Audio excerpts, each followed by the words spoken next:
Salve a tutti ragazzi e bentornati da Fabrizio De Chesi. Oggi un video special, il primo video special del mio canale. Perché un video special? Perché questo è il 100° video del mio canale.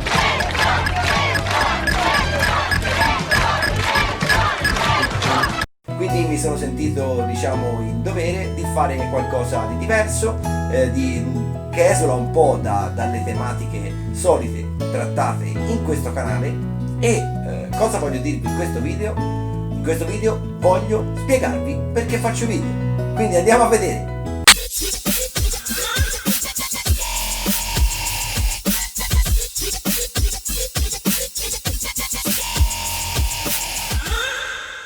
Quindi ragazzi, non so se ve ne siete accorti, ma mi sono messo a fare i video. E quindi niente, un po' di storia. Beh, niente storia a questo punto. Allora vi do soltanto dei dati. Apro il mio canale YouTube il 17 settembre del 2010. Quindi ormai siamo nel 2021, praticamente 11 anni fa. Quindi voi direte, un precursore? Sì, ma non ho mai pubblicato niente fino a maggio del 2012. Perché non ho mai pubblicato niente? Perché nel contempo, stesso giorno, il 17 settembre del 2010, ho aperto anche un canale Vimeo e ho deciso di postare il video che avevo fatto su Vimeo invece che su YouTube. Voi direte perché? Non lo so, sinceramente non me lo ricordo. Non so perché ho fatto così, non so perché non l'ho postato in tutte e due, visto che il canale l'avevo già aperto. Ad ogni modo, ho postato un video su Vimeo. Il video che caricai su Vimeo, primo ed unico che ho fatto, era un video sulla compilazione e la lettura del foglio setup della Kyosho MP9. Non mi ricordo neanche che versione, probabilmente era la TKI2. Perché avevo fatto questo video? Perché ricevevo tantissimi messaggi e email dal mio sito internet, dove praticamente mi accorgevo che dovevo tutte le volte dare le stesse risposte, dovevo sempre spiegare in che modo si effettuava il setup. Anche leggendo i miei setup che pubblicavo dopo ogni gara c'erano sempre tantissimi dubbi, tantissime persone che non sapevano interpretare i buchi, le posizioni, l'anterfondamento, eccetera eccetera. Quindi per evitare decine di domande attraverso le mail dovevi rispondere, linkavo semplicemente il video e mi toglievo a quell'epoca un buon 45% di tutte le domande che mi arrivavano. Sì, perché ho anche un sito internet. Ho un sito internet che è attivo dal 2002. È attivo dal 2002 dove io avevo fatto un sito promozionale per un team nostro amatoriale di quando facevamo la F2 che si chiamava SFR. Special for Race era l'acronimo di Special for Race, e praticamente avevo fatto questo sito. Ma perché avevo fatto questo sito? Perché volevo essere migliore degli altri? Perché volevo emergere? Assolutamente no, non volevo emergere, non volevo essere migliore degli altri, facevo ancora l'F2. Avevo fatto questo sito perché il mio indirizzo scolastico era ragioneria con la specializzazione in programmazione. Quindi praticamente siamo arrivati a un certo punto che abbiamo cominciato a fare HTML e dovevamo aprire un sito di prova. Quindi tutti facevano siti a caso, chi simulava di avere una palestra, chi simulava un sito di compravendita, chi simulava un sito di catalogo per un'azienda che non esisteva, eccetera eccetera. Io dissi, ma perché io devo simulare? Potrei fare un sito su di me pilota di macchinine esordiente sul nostro team e quant'altro e vedere che cosa viene fuori, così intanto che studio ho questo sito internet. Da lì praticamente il sito si è trasformato poi da un sito specifico del team a un sito specifico sulla mia persona, e io in pratica ho sempre avuto il sito internet, quando ancora nessuno degli altri piloti RC aveva il sito internet. Probabilmente qualcuno c'era in America, ma proprio era una roba troppo precoce. E quindi da lì è rimasto questo sito, e da questo sito avevo inserito poi il forum contatti dal 2008. Quindi dal 2008 c'era la possibilità di inserire la tua email e il messaggio che volevi lasciarmi, e io rispondevo attraverso le mail. E sinceramente sarà perché ero uno dei pochissimi a farlo nel 2008, ma mi arrivavano svariate richieste e io cercavo di rispondere sempre a tutti. Poi su YouTube il canale è stato fermo fino al 2012 e pensate, ho messo il mio secondo video il 22 maggio del 2012, quindi praticamente quasi 2 anni dopo rispetto all'apertura del canale, che tra l'altro era un video dove io facevo un'intervista per RC World Television con Roberto Alfieri e praticamente ho ricaricato un suo video nel mio canale, punto.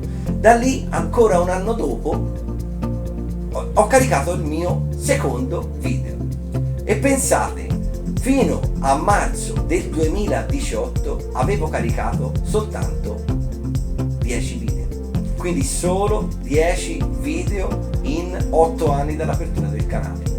Da lì ho cominciato a fare le live, anche lì come mai faccio le live? Sono partito per scherzo perché praticamente è arrivata una macchina un po' all'improvviso della Kyosho, che era la MP9 10° anniversario, e praticamente parlando con Manila e con la Kyosho di cosa si potesse fare con questa macchina, se fare un articolo, un servizio fotografico sul mio sito e quant'altro, ho detto vabbè ragazzi, adesso che si può fare le live su Facebook, io proverei a fare una live, la buttiamo là, presentiamo la macchina, così almeno faccio veloce anche a montarla, che poi ci devo andare a correre perché non c'era tempo quindi per elaborare varie cose. Quindi in live, partendo punticetto, ho preso e ho fatto questa live che tra parentesi ha avuto 7000 visualizzazioni, pronti via.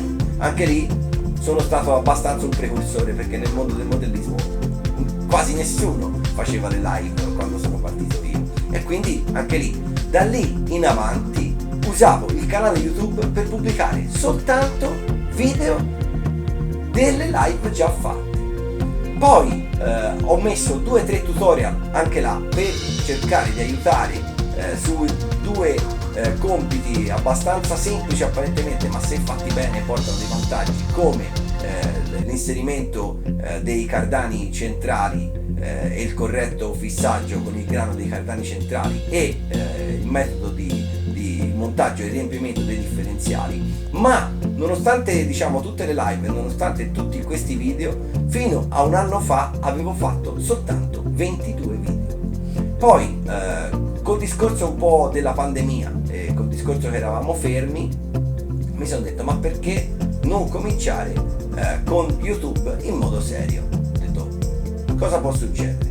Può succedere che male che vada, dopo un po' rismetto come ho fatto fino ad oggi. E cosa ho fatto per partire? Molto semplice, ho preso degli spezzoni salienti di alcune live, mi sono preparato 6 video e ho cominciato anche a girare il primo video successivo a questi 6. Perché? Perché ho lanciato tutti i video molto ravvicinati per ricreare interesse al canale. Da lì in poi invece ho deciso di darmi una programmazione, quindi un video alla settimana ogni mercoledì, oppure addirittura 2 video alla settimana quando magari c'era da recensire un prodotto, quindi ne faccio sempre uno il mercoledì e casomai uno la domenica.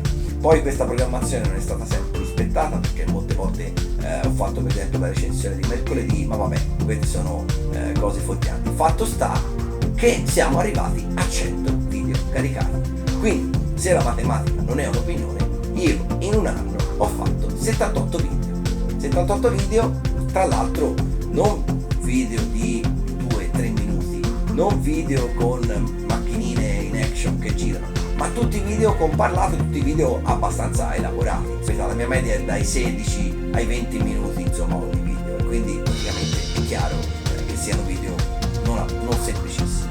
Perché? Adesso veniamo al punto cardine. Perché faccio i video? La prima ragione importante per la quale faccio i video è perché voglio aiutare le persone. Ho fatto ormai una buona carriera come pilota, continuerò, certo ci mancherebbe altro, però sono arrivato al punto dove mi piacerebbe cercare di aiutare quelli che cominciano, cercare di aiutare quelli che ne sanno un po' meno di me, quindi cercare di passare queste competenze anche a persone che ne sanno meno di me. E perché questo? Perché io ho avuto tante difficoltà, ma io, come tutti quelli che sono partiti quando sono partito io, e prima ancora di più, perché adesso con internet le informazioni girano in modo molto più facile e abbiamo molti più aiuti, basta poco e uno fa un video col cellulare e lo manda a un altro per una procedura, quindi ci sono 1001 sistemi. Prima praticamente c'era il negozio di modellismo che era il riferimento, ma non è che tutti coloro che hanno un negozio di modellismo sono automaticamente ferrati su tutte le categorie, su tutte le classi, su tutte le scale, anzi magari uno ha un negozio perché il suo business gli piacciono gli aeroplani, ma poi vende giustamente anche le macchine, vende le macchine da buggy, da rally, da fuoristrada, da pista, da una 5, qualunque tipo di macchina praticamente. Invece io posso dare informazioni mirate non solo su un settore che è il banking, ma sui marchi che io utilizzo, che sicuramente sono informazioni abbastanza corrette. Tutte le informazioni che io passo sui miei video non è detto che funzionino al 100% a tutti. Probabilmente alla stragrande maggioranza di voi li funzionerà, però non dovete prenderle come dogmatiche, dovete semplicemente acquisire la competenza, provarla e vedere se per voi funziona o non funziona. Quindi io non pretendo di essere il gotha del modellismo, tutt'altro, ci sono decine e decine e decine di personaggi che ne sanno il triplo di me, quindi ripeto, io non voglio né rubare scene né fare niente, però sono sicuro sul mio materiale di saperne abbastanza, quindi cerco di aiutare chi usa il mio materiale. Secondo motivo per cui io faccio i video è aiutare chi aiuta me. Perché?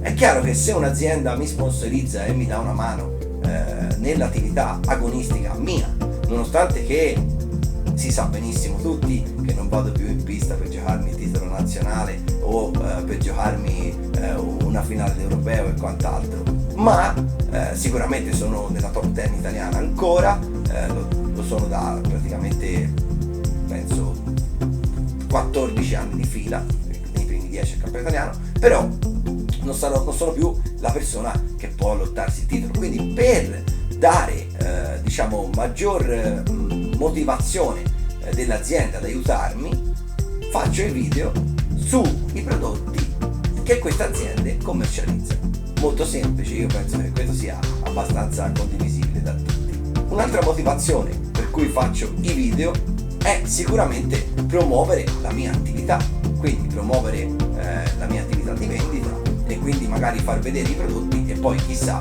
alcuni di voi potrebbero dire vabbè poveraccio questo qua, fai video, perde una marea di tempo, sta lì a montarlo, lo comprerò da lui, ma non è un obbligo, ciascuno può comprare dove vuole, può prendersi le informazioni e comprare esattamente dove vuole. Quindi ripeto, io non ce l'ho con chi non acquista il materiale da me, lo aiuto lo stesso volentieri perché facevo tutto questo con i video ma attraverso il sito e quant'altro anche prima di avere un'attività all'interno del modellismo. Quindi ripeto, non ci sono assolutamente problemi, siete liberi di fare ciò che volete. Non solo, penso che i miei video aiutino anche altri negozianti e altri addetti ai lavori, perché ascoltando ciò che dico possono capire quali sono magari gli articoli da tenere in magazzino, quali sono gli articoli da non tenere in magazzino e magari possano consigliare anche loro un loro cliente che magari non guarda YouTube, non guarda i video. Un'altra motivazione per la quale faccio i video è che voglio addentrarmi e acquisire competenze su quello che secondo il mio parere è il nuovo modo di comunicare dei tempi moderni, perché oggi la carta stampata e quant'altro sta, come sapete, calando molto, perché la vita è molto frenetica, abbiamo pochissimo tempo e se io avessi dovuto scrivere tutto quello che vi ho detto in X minuti di video che farò, ci avrei messo veramente tantissimo tempo e non solo, anche voi ci avreste messo tantissimo tempo per recepire in quelle informazioni, mentre guardando un video in pochi minuti si riesce ad acquisire una mole di informazioni incredibile. In più il video è fatto da immagini e quindi rimangono molto più fissate nella mente, molto più in testa rispetto che lo scritto. Un altro motivo che mi spinge a fare i video sono le vostre reazioni agli stessi video.